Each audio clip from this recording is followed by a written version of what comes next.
Jadi kalau pemerintah negara tidak mampu menangani satu aguan PIK 2, maka tolong jadikan Banten zona bebas hukum 48 jam, biar kami rakyat yang bertindak pimpinan. Sekian, terima kasih.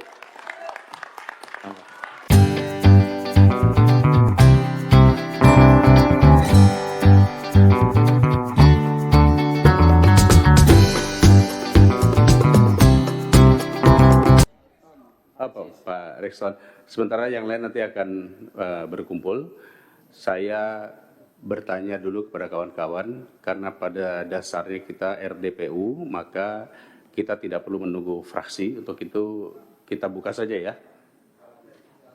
Setuju? Baik, kita buka RDPU ini dengan resmi terbuka untuk umum. Yang kami hormati, di sini sudah ada Saudara Kanwil BPN Provinsi Banten, hadir Banten. Yang kami hormati Kepala Kanwil BPN Provinsi Jawa Timur. Yang kami hormati Kepala Kantor Pertanahan Kabupaten Tangerang. Yang kami hormati Kepala Kantor Pertanahan Kabupaten Serang. Yang kami hormati Kepala Kantor Pertanahan Kabupaten Sumeneb. Yang terhormat rekan-rekan Saudara Forum Tanah Air, yang terhormat Saudara Tim Advokat Perlawanan Terhadap Oligarki Properti Perampasan Tanah Rakyat, yang terhormat Saudara Aliansi Rakyat Bergerak Kabupaten Sumeneb, ada? Provinsi Jawa Timur, belum hadir?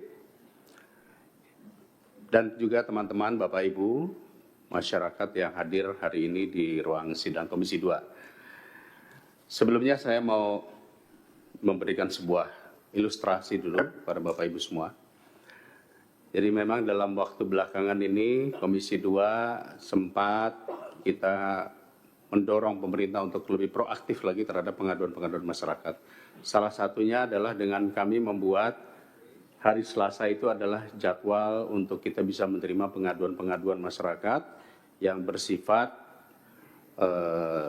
secara makro maupun juga bersifat individual, tetapi karena biasanya banyak sekali yang meminta, maka kami klaster dengan isu-isu yang kebetulan sedang ditangani atau yang masih dalam proses berjalan. Karena kami tahu kalau untuk menampung hampir semua permasalahan agraria tentunya waktunya yang mungkin kurang cukup.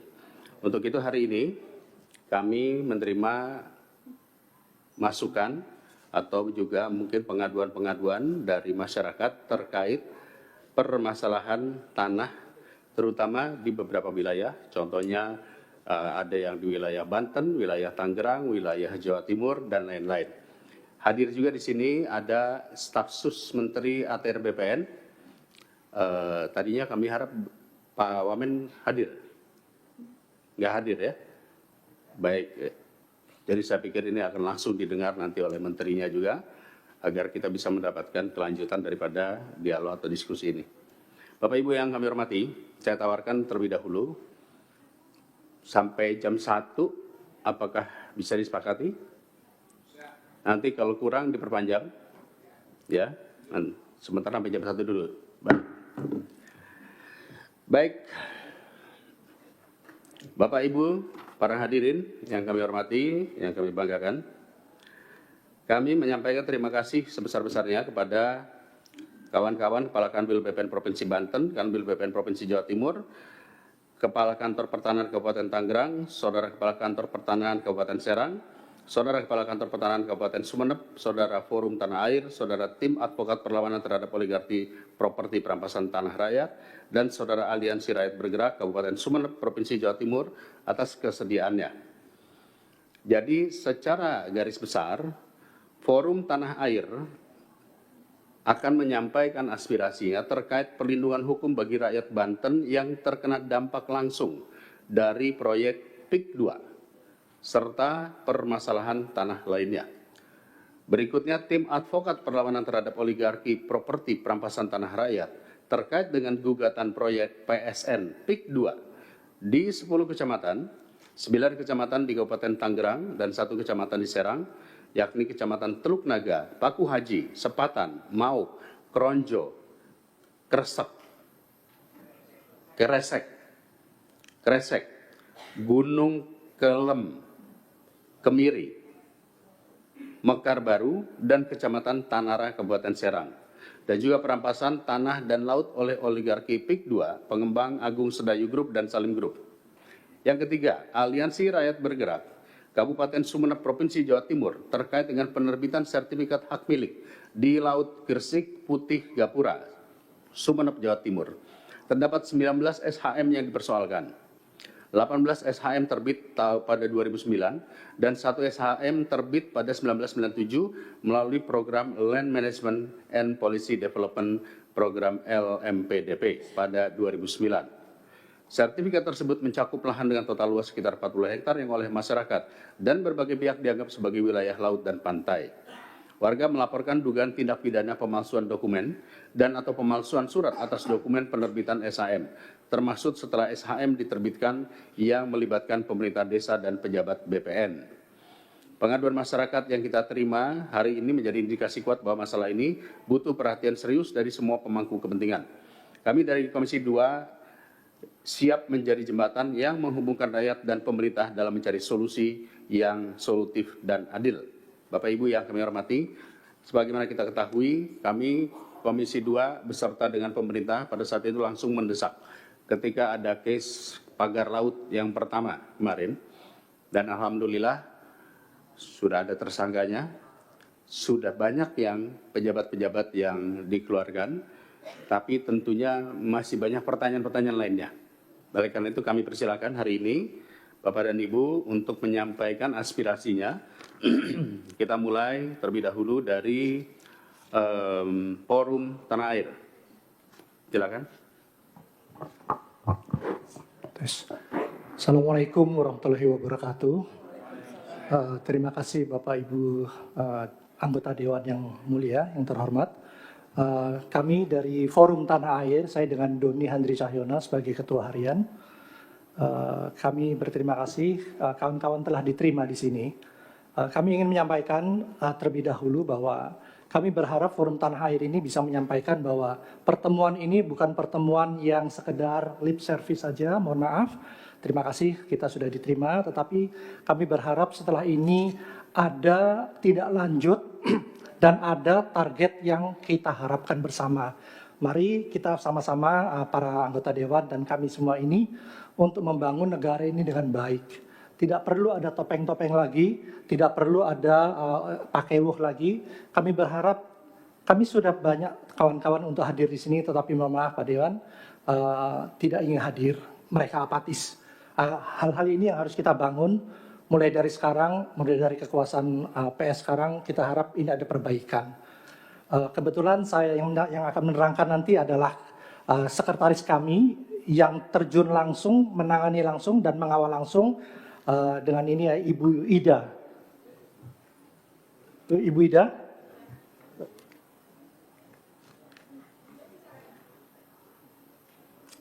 Kami butuh mic.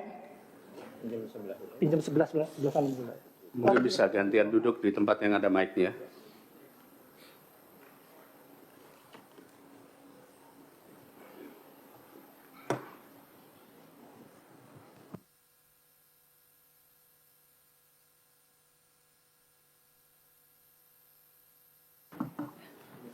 Assalamualaikum warahmatullahi wabarakatuh.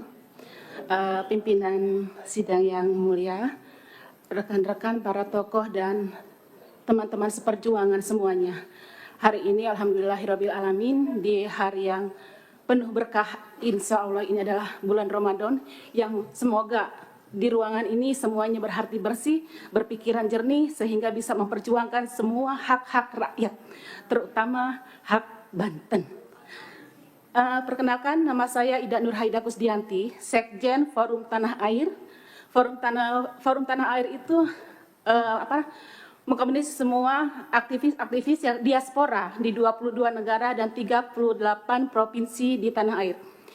Kami sudah konsen dari bulan November dalam perjuangan Bapak Dr. Saididu di Banten. terutama PSN PIK 2, dan kebetulan pada bulan November juga saya dan beberapa teman sudah terjun langsung ke PON Tirta. Pada tanggal 3 Desember, kami Forum Tanah Air diundang pula oleh Kompas TV menjadi narasumber di talk show Kompas TV bersama Bapak Moanas, bersama Bapak Yoris, dan satu lagi Pak Yoga dari Pakar Tata Ruang. Kami sudah berulang kali membicarakan ini, bagaimana rakyat setempat, kita tidak bicara masalah intimidasi atau harga yang minus atau di bawah NJOP, karena itu semua akan bisa dikonter dengan hal-hal atau balasan-balasan yang mungkin sekarang sudah dipersiapkan. Tapi kami bicara tentang kedaulatan negara.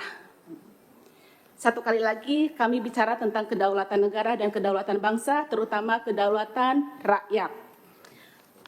Izinkan saya menguraikan, saya membaca agar tidak ada miss ketika saya mengutarakan semuanya. Kami dari FTA turun langsung ke lapangan pada bulan November, itu sudah saya sebutkan. Terus yang keduanya, persoalan PIK 2, Partai Indah Kapuk hanyalah akses dari persoalan utama, yaitu terkait regulasi yang berkaitan dengan pengadaan tanah dan pendanaan pengadaan tanah untuk PSN, Proyek Strategis Nasional. Regulasi tersebut adalah Peraturan Pemerintah PP Nomor 19 Tahun 2021 tentang penyelenggaraan pengadaan tanah bagi pembangunan untuk kepentingan umum dan Peraturan Pemerintah Nomor 66 Tahun 2020 tentang pendanaan pengadaan tanah bagi pembangunan untuk kepentingan umum, terutama digunakan untuk proyek PSN. Dalam kasus PSN, pemerintah memiliki keterbatasan dana. Dalam pembiayaan pengadaan tanah untuk PSN, untuk mengatasi persoalan tersebut, akhirnya memungkinkan pemerintah untuk melibatkan swasta dalam PSN. Saya garis bawahi, melibatkan swasta dalam PSN. Memposisikan pihak swasta sebagai mitra pemerintah dalam proses pengadaan tanah, termasuk pendanaan untuk pembangunan daerah pantai coastal development. Pada masa pemerintahan Bapak Jokowi, diberitakan di berbagai media, yaitu pemerintah akan mengembangkan 14 proyek strategis nasional.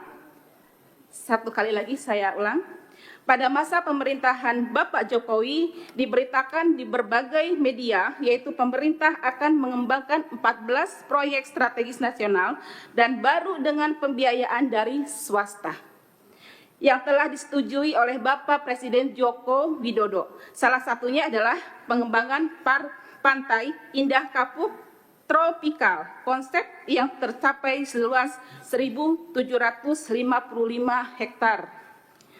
Hal tersebut tertuang dalam Surat Kemenko Perekonomian Nomor 6 Tahun 2024, tanggal 15 Mei 2024, dan Surat Komite Percepatan Penyediaan Infrastruktur KP3 Nomor PK.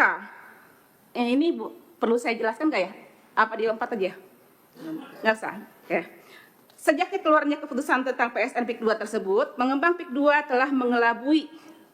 telah mengelabui semua pihak dengan menyatakan bahwa lahan-lahan yang dibebaskan dengan menggusur rakyat yang mematok harga sangat murah berlindung di balik PSN. Seakan lahan tersebut termasuk PSN PIK 2. Mohon digarisbawahi lagi. Jadi sejak dikeluarkannya keputusan PSN di PIK 2 tersebut, pengembang PIK 2 telah mengelabui semua pihak dengan menyatakan bahwa lahan-lahan yang dibebaskan dengan menggusur rakyat yang mematok harga sangat murah berlindung di balik PSN, seakan lahan tersebut termasuk PSN PIK 2. Indikasi tentang pengelabuan ini terlihat saat pengembang atau pemilik PIK 2, PANI Tbk, perusahaan milik Aguan, mengubah dan memasang papan nama proyek di semua wilayah pembebasan di 9 kecamatan menjadi PIK 2. Membentang dari Kecamatan Kosambi di timur hingga Kemiri, Mekarat Baru, Tanara di barat, panjang wilayah gusuran mencapai 100 km. Luas keseluruhan diperkirakan 100.000 hektar. Sebelum adanya PSN, yang masuk dalam PIK 2 hanya di wilayah Kecamatan Kosambi, sementara wilayah lain diberi nama PIK 3 sampai PIK 14. Ya. Pemberian nama PIK 2 di semua wilayah pembebasan tersebut patut diduga dimaksudkan untuk menekan rakyat agar mengikuti keinginan pengembang, menggusur rakyat dengan berlindung di bawah PSN. Dan tentunya dengan menekan harga semurah-murahnya, semua ini terjadi di lapangan dan didukung oleh APDESI. Satu kali lagi saya ulang.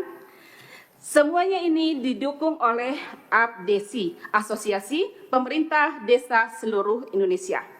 Luas PIK 2 yang lebih besar dari Singapura, yang hanya sekitar 71.800 hektar atau 718 km persegi, memunculkan pameo bahwa PIK 2 adalah negara dalam negara Republik Indonesia. Boleh saya ulang? Bahwa PIK 2 memunculkan pameo bahwa PIK 2 adalah negara di dalam negara Republik Indonesia. Darat, laut, udara, serta markas BRIMOB sudah dibangun di sana, sudah kita tahu sendiri. Bahkan tidak mungkin ke depannya akan menjadi wilayah atau otoritas khusus yang punya administrasi sendiri, pemerintah sendiri. Ini yang kami khawatirkan. Pengadaan tanah untuk PSN yang melibatkan swasta dikhawatirkan menimbulkan persoalan konflik agraria.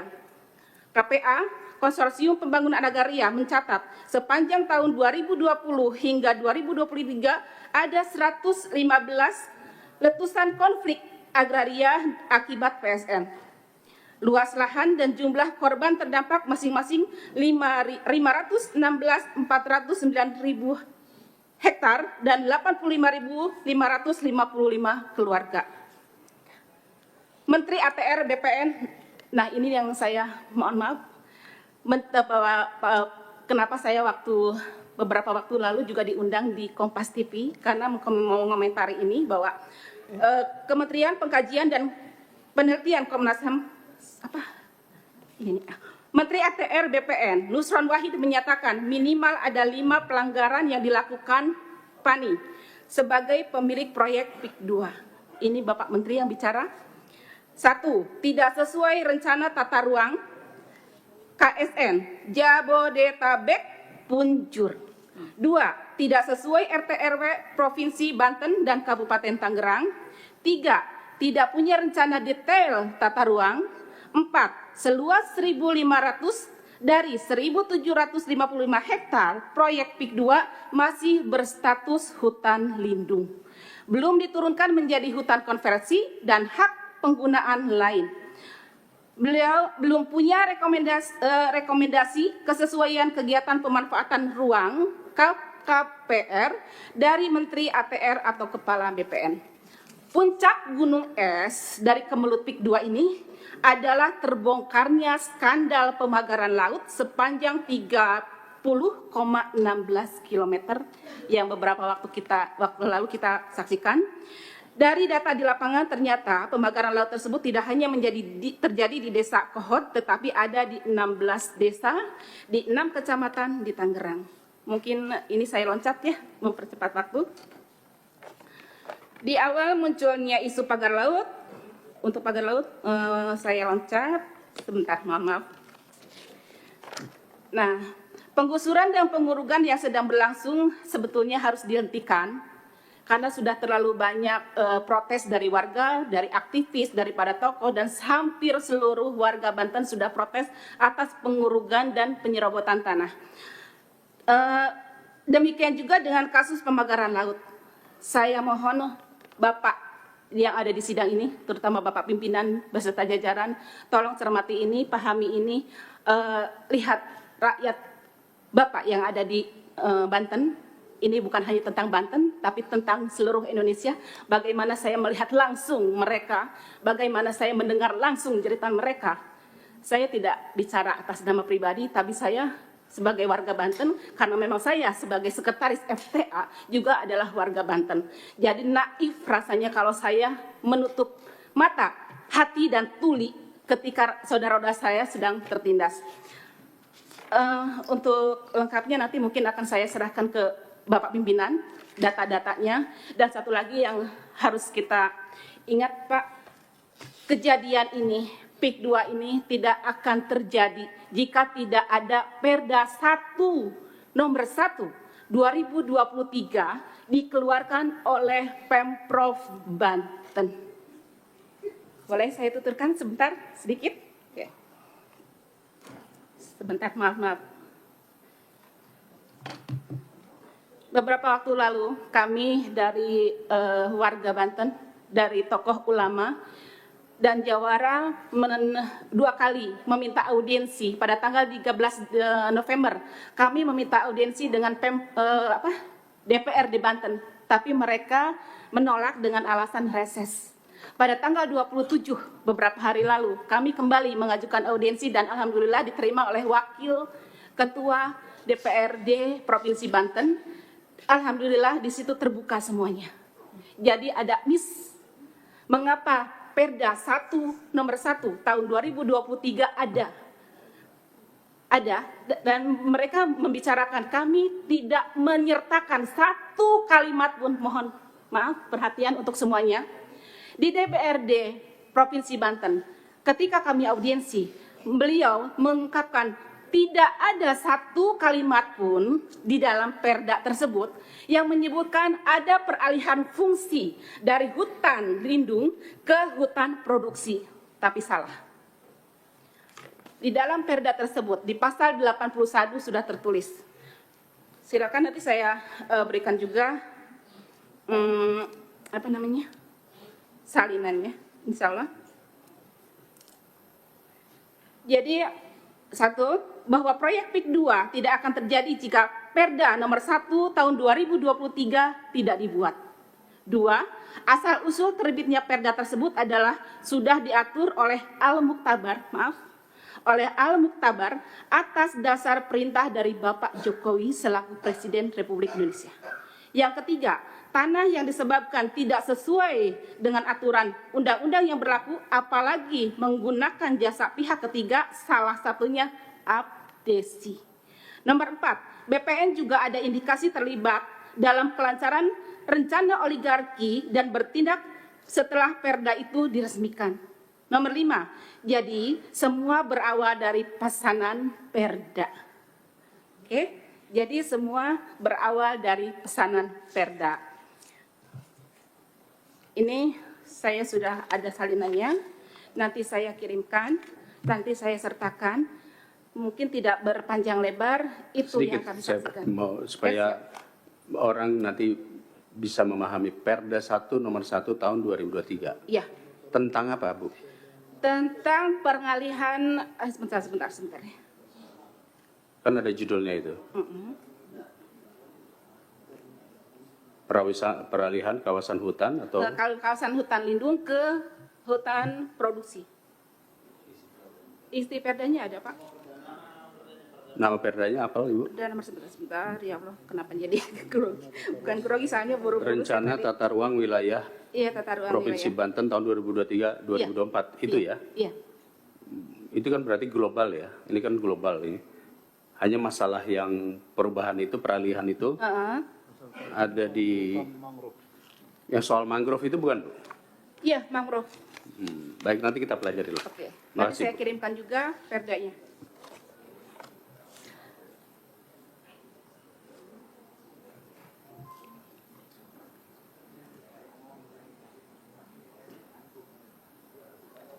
Ada di situ. Capek gue. Ada lanjut, silakan. Oke, sebentar.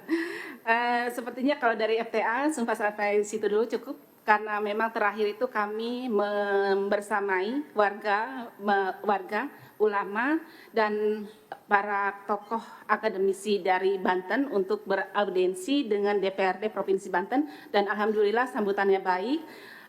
Hanya itu saja mungkin dari pihak DPRD Provinsi berkata Ini kami baru tahu. Dia bicara begitu. Ini kami baru tahu. Hanya itu. Jadi dari kami dari Forum Tanah Air berterima kasih atas kesempatannya dalam membukakan semua ini. Yang jelas kami meminta tanggapan, meminta tindak lanjut, jangan hanya sebatas cukup hanya di sidang Komisi 2. Itu akan kami, saya terutama kami akan coba untuk memfollow up, kami akan coba mengawal, dan kami meminta targetnya berapa lama yang akan Bapak berikan kepada kami untuk menjelaskan semuanya tentang PSN PIK 2. Karena kehidupan di sana berjalan terus, perut mereka juga masih butuh terus. Tidak cukup sampai di sini setelah kami lapor, ketika kami mengadu, stok sampai sini kami tidak. Mereka masih tetap menunggu kebijakan pemerintah yang akan diberikan kepada mereka. Untuk itu, sekian. Assalamualaikum warahmatullahi wabarakatuh. Apakah dari Forum Tanah Air cukup atau mau ditambahkan? Cukup. Berikutnya kita bergeser ke tim advokasi perlawanan terhadap oligarki properti perampasan tanah rakyat. Silakan. Baik, terima kasih pimpinan Komisi 2 DPR RI. Bismillahirrahmanirrahim. Assalamualaikum warahmatullahi wabarakatuh. Terima kasih permohonan audiensi kami sekitar Desember 2024 yang lalu sudah ditindaklanjuti. Terlepas mungkin sudah agak lama, tapi kami apresiasi karena kepada siapa kami ini mengeluh gitu. Kami bolak-balik ke Banten dan penderitaan rakyat Banten itu kami dengar, tapi kami kebingungan akan kemana kami salurkan. Harapan kami dengan ada RDP ini, apa yang menjadi substansi persoalan yang dihadapi rakyat bisa seimbang setidaknya dari versi rakyat yang kami advokasi, tidak melulu dari sisi kementerian dan lembaga bahkan Mabes Polri. Karena terus terang apa yang hari ini diupdate kepada publik yang menurut pimpinan tadi disyukuri, bagi kami ya belum bisa kami apresiasi karena fakta di lapangan itu masih sangat jauh dari kenyataan apa yang saat ini diupdate, dan bahkan dugaan kami ada upaya lokalisir dan juga menumbalkan pihak-pihak tertentu sehingga pihak yang lainnya yang semestinya lebih bertanggung jawab terhadap persoalan ini harus diseret di dalam proses hukum tapi tidak diproses begitu. Baik, yang pertama saya ingin perkenalkan diri, saya Ahmad Wazinuddin, saya ketua dari tim advokasi melawan oligarki rakus perampas tanah rakyat. Hadir bersama kami ada sejumlah advokat, ada Bang Medi Juniarto, ada Bang Azamkan, ada Bang Juju Purwantoro, ada Bu Susi, dan yang lainnya. Juga prinsipal kami juga ikut hadir karena pentingnya agenda ini. Alhamdulillah dalam waktu singkat pun sudah banyak hadir. Ada Bu Menuk Wulandari, beliau Ketua Aliansi Rakyat Menggugat dengan sejumlah timnya. Ada juga Bang Edi Mulyadi, wartawan senior yang juga menjadi salah satu prinsipal. Dan sebenarnya ada sejumlah purnawirawan TNI, tapi mohon izin tidak bisa hadir karena ketuanya Kolonel Purnawirawan Sugeng Waras sedang sakit. Kita doakan mudah-mudahan beliau cepat pulih begitu. Selanjutnya dari sisi substansi kami ingin sampaikan beberapa hal. Yang pertama soal kedaulatan tanah rakyat baik di laut maupun di darat. Saya menginisiasi bahwa tugas fungsi DPR RI salah satunya adalah proses pembentukan undang-undang. Dan dalam pembentukan norma undang-undang itu dua hal pasti menjadi perhatian. Yang pertama, dipastikan norma itu tidak bertentangan dengan Undang-Undang Dasar, karena nanti rawan diuji di MK. Yang kedua, undang-undang itu memang dibutuhkan oleh masyarakat. Tapi ada satu hal yang ini penting menjadi penjagaan kita bersama. Undang-undang nanti akan diterjemahkan seperti apa oleh pemerintah. PP-nya akan seperti apa. Dan ini kami temui, masalah pagar laut ini bukan ansih soal pagar laut dan ada sertifikat laut. Tapi di sana terkandung motif untuk melakukan proses reklamasi dan rekonstruksi wilayah laut dengan dalih itu adalah tanah musnah yang sudah dipersiapkan belitnya peraturannya di PP nomor 18 tahun 2021. Di pasal 66 itu tegas diatur bahwa tanah musnah ini yang punya hak atas tanah musnah memperoleh dua hal di pasal 66 PP 18 2001. Yang pertama adalah hak untuk reklamasi atau rekonstruksi. Yang kedua bahkan punya hak untuk mendapatkan uang kerohiman. Artinya bukan hanya wilayah laut yang akan dirampas oleh oligarki jahat ini, tetapi juga APBN atau APBD akan diambil juga untuk mendapatkan kompensasi uang kerohiman dari sertifikat mereka yang mereka dalihkan dulunya, mungkin zaman jahiliyah, zaman Firaun mungkin, itu diklaim sebagai tanah daratan yang kemudian menjadi tanah musnah. Maksud saya begini, Undang-Undang Cipta Kerja, Undang-Undang nomor 6 tahun 2003, mulai mengatur apa itu disebut dengan tanah musnah. Sebelumnya di belit pertanahan, akarnya kan Undang-Undang Pokok Agraria 560, itu tidak pernah diatur apa yang dimaksud dengan tanah musnah. Di Undang-Undang Cipta Kerja mulai disusupkan istilah tanah musnah di pasal 49. Di PP 18/2001 lebih ditegaskan lagi.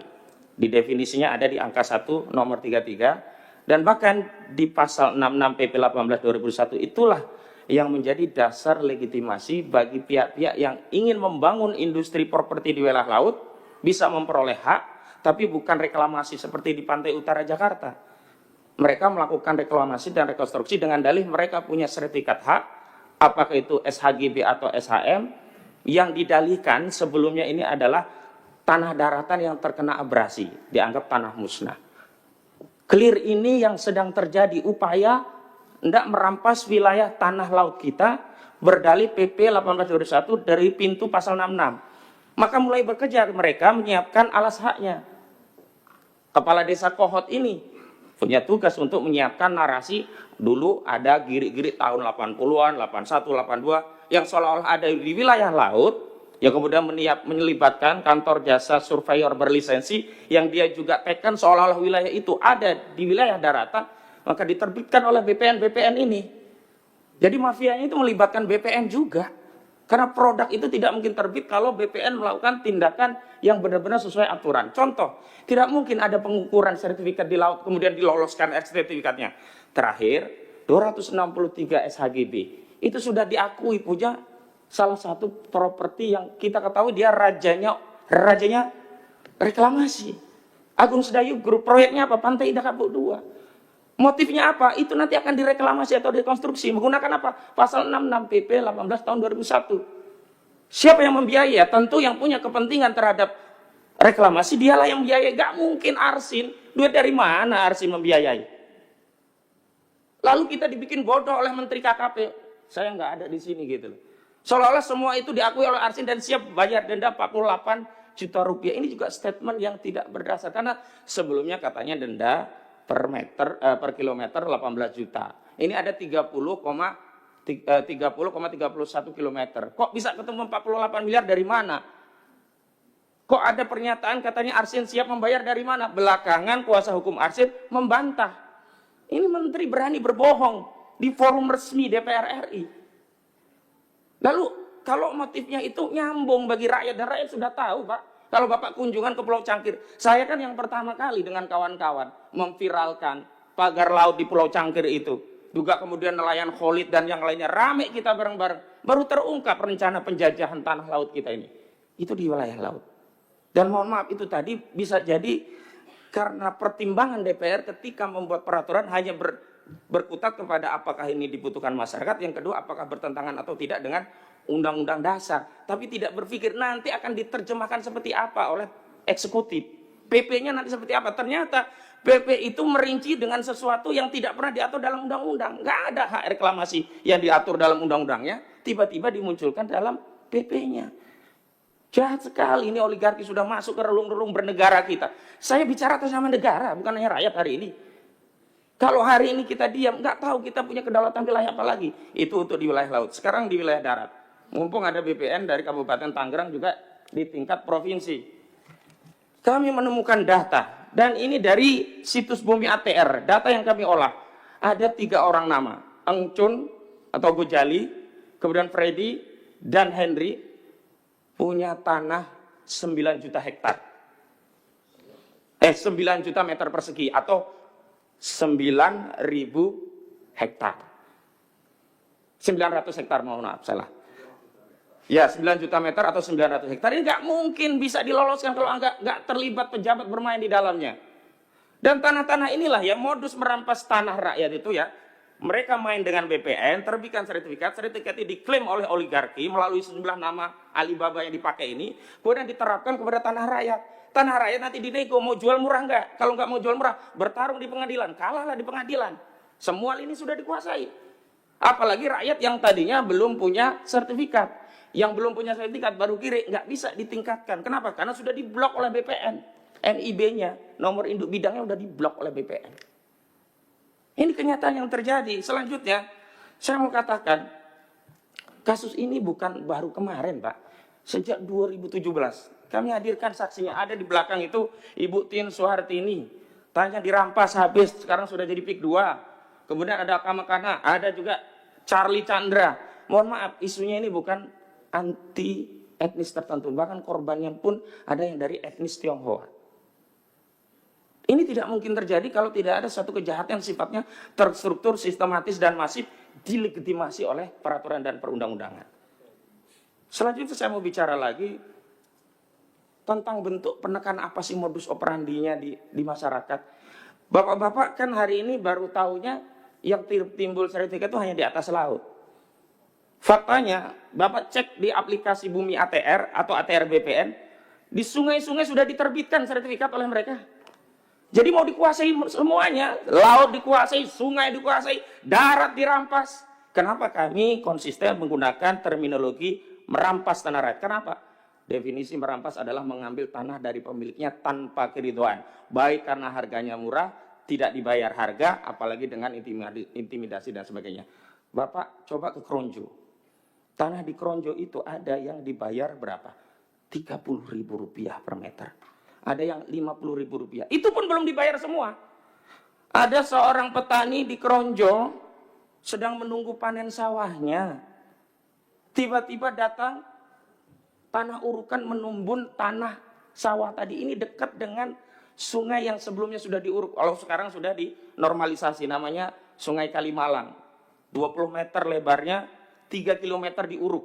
Karena rame inilah alhamdulillah dinormalisasi. Tapi di dekat situ juga ada sawah menjelang panen, tidak ditanya pemiliknya, langsung diuruk. Kebingungan ini. Akhirnya apa? Mereka tanya ke kepala desa. Di kepala desa dijembatani, akhirnya dinego biar menerima 50 juta. Artinya apa? Kepala desa terlibat semua. BPN terlibat, kepala desa terlibat, DPRD dan Pemda terlibat dalam apa? Proses pembentukan RT RW-nya, rencana tata ruang dan wilayah. Walau belakangan rencana detail tata ruangnya belum ditindaklanjuti karena ketahuan semuanya. Apa dasar mereka?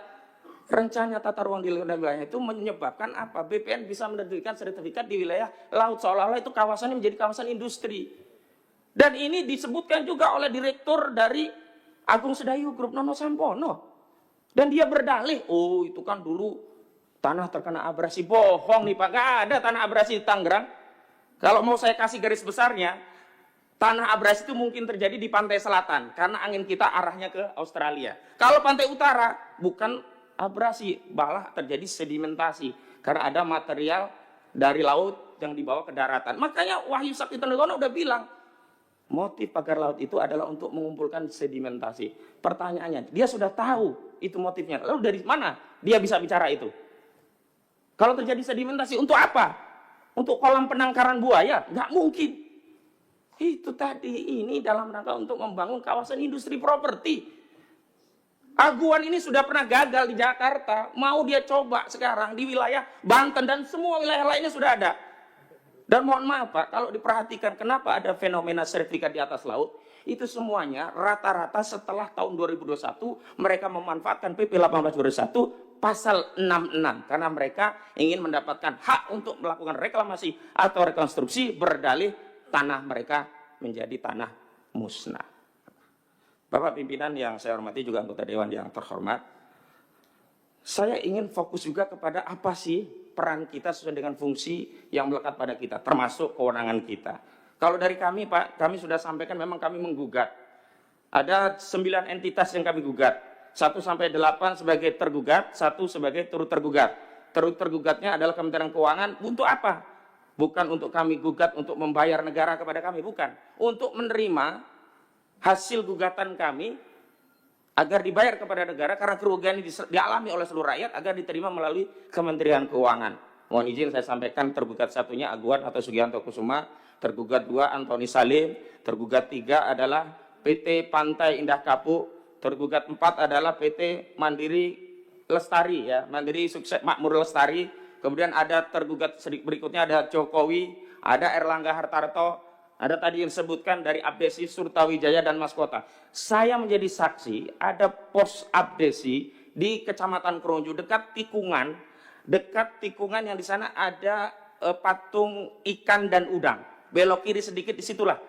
Sebelumnya waktu saya dengan kawan-kawan dari LBH Muhammadiyah belum hadir di situ, itu masih terpampang plakatnya. Tapi ketika rekan Gufroni dari LBH Muhammadiyah membuat video di depan kantor Abdesi itu, sekarang sudah dihilangkan. Saya bilang kepada saudara Gufroni, laporkan saja itu obstruction of justice, itu menghilangkan barang bukti keterlibatan Abdesi dalam perampasan tanah rakyat. Karena itu agar kita bisa berbagi juga dengan yang lainnya, satu hal yang ingin saya sampaikan juga bahwa PP ini Pak, Januari 2026 akan menihilkan hak rakyat, di mana bukti-bukti kepemilikan rakyat tanah adat yang selama ini sudah menjadi pegangan mereka seperti Giri, Kikitir, Kohir, dan seterusnya, itu tidak akan diakui. Nanti oligarki ini kalau mau ngerampas tanah lebih mudah, dia cukup main dengan BPN. Sekarang saja yang PP ini belum berlaku, per Januari masih diakui Giri, masih boleh untuk peningkatan hak untuk menjadi SHM atau SHGB. Itu saja sudah banyak yang dirampas dengan modus menimpakan, di overlap. Produk BPN ini di overlap punya rakyat. BPN kemudian ngepro kepada oligarki. Makanya kemarin nggak benar itu Pak. Katanya sudah diberi sanksi tegas. Itu yang diberi sanksi tegas udah pensiun. Salah satunya kepala BPN kabupaten itu. Dari mana orang pensiun diberi sanksi tegas dan diturunkan dari jabatannya? Jabatan apa? Kok kita semua sekarang dibodoh-bodohi begini Pak? Kita mau bernegara seperti apa kita ini? Apakah kita akan membiarkan negara ini dikuasai oleh swasta? Apakah, nah tadi negara, kita itu entitas negara loh Pak. Kok kalah dengan swasta? Sebagai contoh, di Lemok, desa itu ada apartemen tinggi. Kepala desanya nggak tahu siapa warga desanya. Ketika masuk mau data nggak boleh. Jadi di PIK itu seperti ada entitas terpisah dari Negara Kesatuan Republik Indonesia. Maka mohon maaf, jangan tersinggung kalau saya berulang kali mengatakan jangan-jangan ada Negara Kesatuan Republik Aguan. Maksudnya itu. Sampai hari ini pun Kapolri coba nanti dipanggil. Kenapa sampai hari ini tidak ada satu patah kata pun dari Kapolri bicara tentang PIK 2? Apakah kemudian negara ini sudah segitunya gitu loh? Dan mohon maaf, ini yang saya ingin sampaikan. 3 hari yang lalu saya kunjungan ke Kesultanan Banten bernama sejumlah purnawaran TNI. Ada Laksamana Slamet Subiganto Purnawirawan, ada Pak Samsu Jalal Purnawirawan, juga ada Pak Sunarko Purnawirawan, Maijen sama Laksamana. Kami menerima keluhan dari Banten. Apa coba sekarang narasi yang berkembang di wilayah Banten? Kami rakyat Banten dulu bergabung karena percaya NKRI ini akan mengelola tanah kami dan memberikan kesejahteraan kami. Sebagaimana amanat pasal 33 ayat 3 Undang-Undang Dasar 1945. Bumi, air, udara, serta kekayaan yang terkandung di dalamnya dikelola oleh negara dan digunakan untuk sebesar-besarnya kemakmuran rakyat. Tapi apalah lacur hari ini kami saksikan bahwa bumi, air, udara, apa yang terkandung di dalamnya dikelola oleh swasta, dikelola oligarki dan untuk kemakmuran oligarki. Lalu apa alasan kami untuk tetap bersatu dengan NKRI? Ini sekarang narasinya di Banten itu sedang berpikir apakah kita kembali ke Kesultanan Banten, sekedar informasi. Lalu yang penting juga untuk kami sampaikan adalah bahwa kasus ini sebenarnya kalau negara hadir, sejak pagar itu 1 meter saja sebenarnya sudah selesai. Memang ini ada masalah besar. Tapi bukan berarti sebagai bangsa yang besar kita tidak bisa menyelesaikan persoalan ini. Caranya dengan apa? Jujur. Tadi yang disebut, yang jadi tropical coastline itu Bapak-Bapak, mohon maaf saya kasih tahu.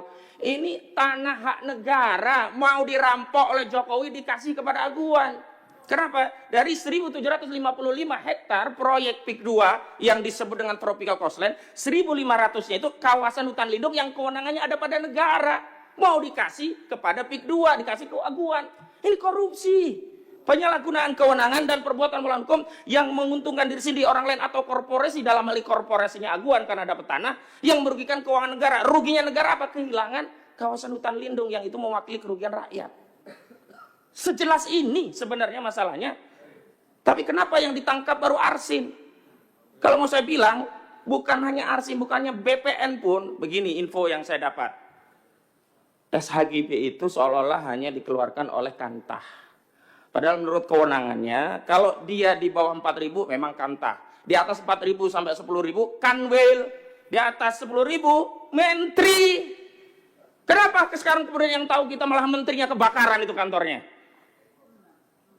Dan kami sudah dapat info di lapangan itu ada yang luasnya 30 hektar. Berarti kalau RSHGB 30 hektar salah satunya itu mustahil oleh Kantah. Dan saya minta kepala desa dan Kantah semuanya, ayolah kita tobat gitu loh. Tobat nasuha demi anak cucu kita ke depan. Apa yang mau kita wariskan bagi anak cucu kita kalau semua kedaulatan sudah dirampas pada hari ini, padahal kita masih hidup di hari ini dan kita bisa mengambil tindakan di hari ini. Saya ulangi statement saya di ILLC beberapa waktu lalu sekaligus penutup penyampaian saya di dalam rapat ini. Bapak-bapak, Ibu sekalian yang kami muliakan. Hakikatnya kita tidak mewarisi bangsa ini dari para pendahulu kita, daripada pendiri bangsa kita. Tapi sejatinya kita sedang mendapat titipan amanah bangsa ini dari anak cucu kita generasi selanjutnya. Maka sudah menjadi kewajiban tanggung jawab kita agar apa? Negara ini sampai kepada rakyat kita. Jangan sampai negara ini nanti sampai kepada rakyat kita namanya sudah bukan lagi Negara Kesatuan Republik Indonesia.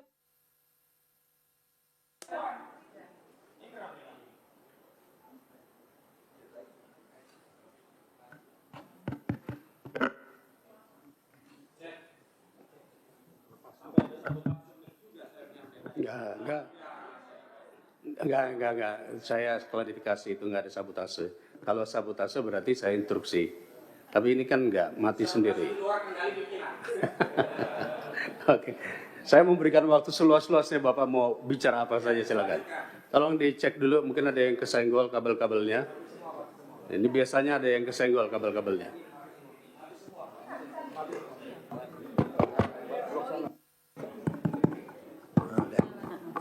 Tes.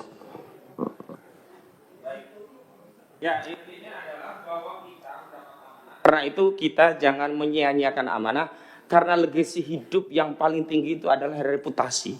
Sekali kita dicap sebagai anak bangsa pengkhianat di Republik ini, maka tidak ada sisa warisan kita yang bisa kita banggakan kepada anak cucu kita. Terlepas kita kaya raya, terlepas kita hebat, tapi kalau kita dicap pengkhianat, selesai.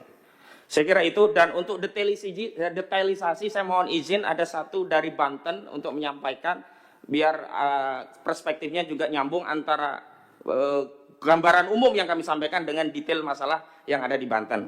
Kepada siapa? Oh, Kang Iwan Darmawan, ya, kami persilakan. Bismillahirrahmanirrahim. Mohon izin pimpinan dan para anggota Komisi 2 DPR RI. Izin saya Iwan Darmawan, saya tinggal di Kabupaten Tangerang. Jadi lokus ini adalah tempat saya lahir dan dibesarkan, sehingga saya tahu persis apa yang terjadi terkait dengan adanya proyek PSN dan PIK 2. Kami perlu sampaikan bahwa apa yang disampaikan di media-media melalui buzzer-buzzer mereka itu adalah sama sekali bohong besar. Karena kami yang mengalami langsung di tempat. Wallahi ada sawah yang diuruk, yang menggarapnya sama sekali tidak tahu. 1 pekan lagi akan panen, padi sudah kuning, tinggal panen, diuruk secara semena-mena. Wallahi ada sungai yang diuruk sehingga air tidak bisa mengairi sawah dan tambak. Wallahi ada tambak yang diuruk secara semena-mena. Ada tanah wakaf yang diuruk, dijual semena-mena. Dan ini merupakan ekses dari keserakahan para pejabat-pejabat yang ada di Kabupaten Tangerang dan Provinsi Banten, sehingga yang menjadi korban adalah rakyat kecil. Ditambah keserakahan oknum-oknum yang ada di atas. Perlu kami sampaikan bahwa ini terjadi karena adanya prakondisi di mana dibuatlah Perda Kabupaten Tangerang nomor 9 tahun 2020 tentang perubahan atas Perda Kabupaten Tangerang nomor 13 tahun 2011 tentang rencana tata ruang dan wilayah Kabupaten Tangerang tahun 2011 sampai 2031. Apa yang ada di dalam Perda tersebut? Lahan sawah produktif di utara Kabupaten Tangerang, ini lumbung padinya Kabupaten Tangerang, lahan hijau itu tiba-tiba menjadi lahan kuning. Dan yang menarik, Perda tahun 2020 ini perdanya tahun 2020. Tapi baru ditandatangani pada tahun 2022. Patut diduga karena memang sedang menunggu logistiknya turun sampai 2 tahun. Jadi itu ditandatangani 2022. Dan kita baru tahu tentang ini Januari 2025 kemarin setelah ramai.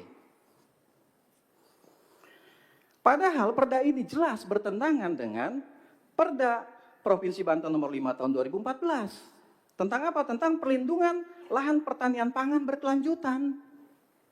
Loh kok bisa gitu Perda Kabupaten Tangerang dibuat tapi jelas-jelas bertentangan dengan Perda Provinsi.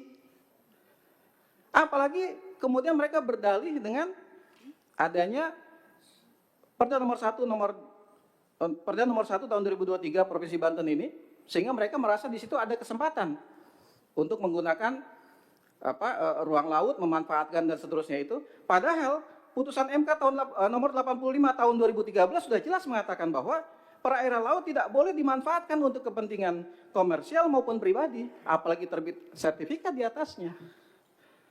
Dan ketika sertifikat yang sudah dinyatakan oleh Menteri ATR BPN Nusron Wahid bahwa di situ ada sertifikat itu, kita semua tahu bahwa sertifikat itu akan terbit ketika BPHTB-nya dibayar. Pertanyaan kami, itu bayarnya ke siapa? Apakah ke oknum pejabat Dispenda pada saat itu? Ke pribadi kah atau memang masuk ke kas kabupaten? Dan jumlahnya fantastis. Artinya bahwa ini betul-betul secara sistemik, secara terstruktur, kejahatan kemanusiaan ini dari atas sampai bawah, atau kalau dibolak-balik dari atas sampai bawah itu merata. Dan hari ini, sampai dengan hari ini, rakyat masih terus ditakut-takuti. Sedianya kami juga membawa bahan-bahan dan saksi di lapangan, tetapi mereka sangat ketakutan dan mereka masih sekarang agresif mendatangi pemilik-pemilik lahan. Bayangkan, yang tidak mau menjual dikriminalisasi. Saksinya ada, buktinya ada, orangnya ada. Dan bukan cuma satu, banyak. Kita bisa bayangkan dengan sisi kemanusiaan kita.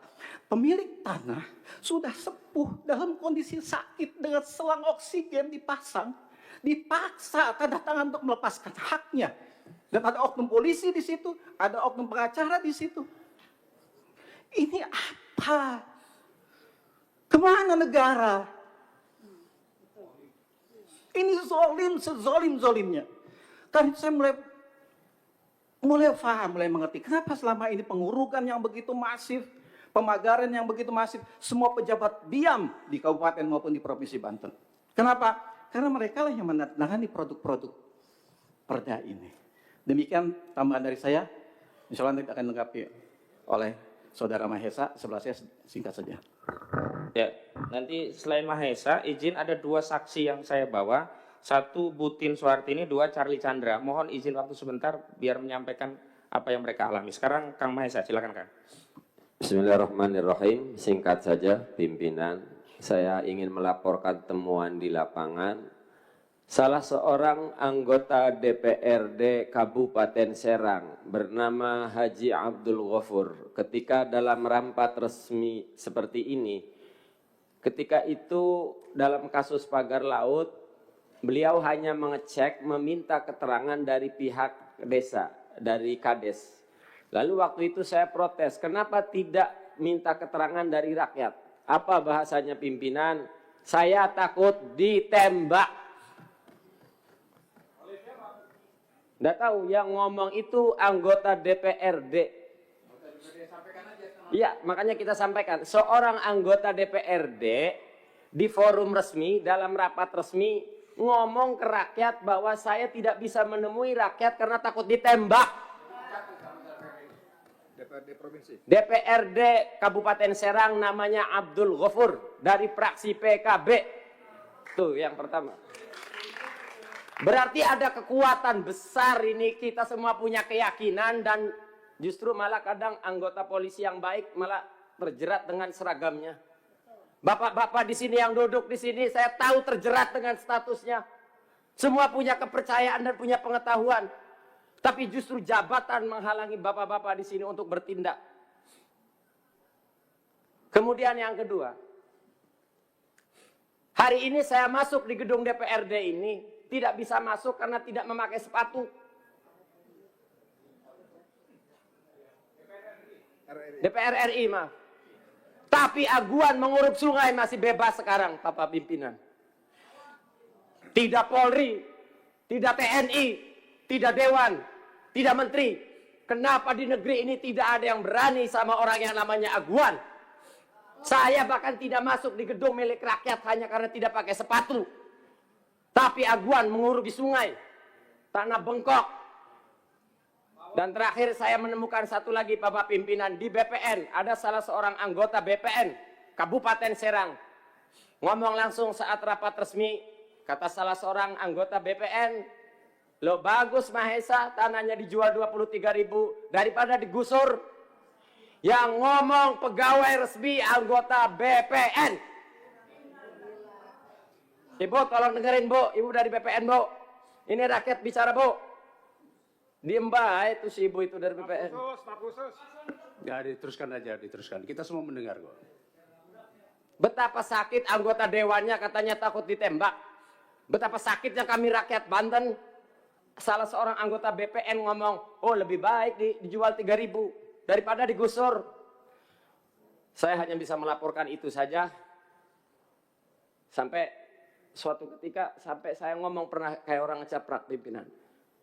Jadi kalau pemerintah negara tidak mampu menangani satu aguan, PIK 2, maka tolong jadikan Banten zona bebas hukum 48 jam. Biar kami rakyat yang bertindak, pimpinan. Sekian, terima kasih.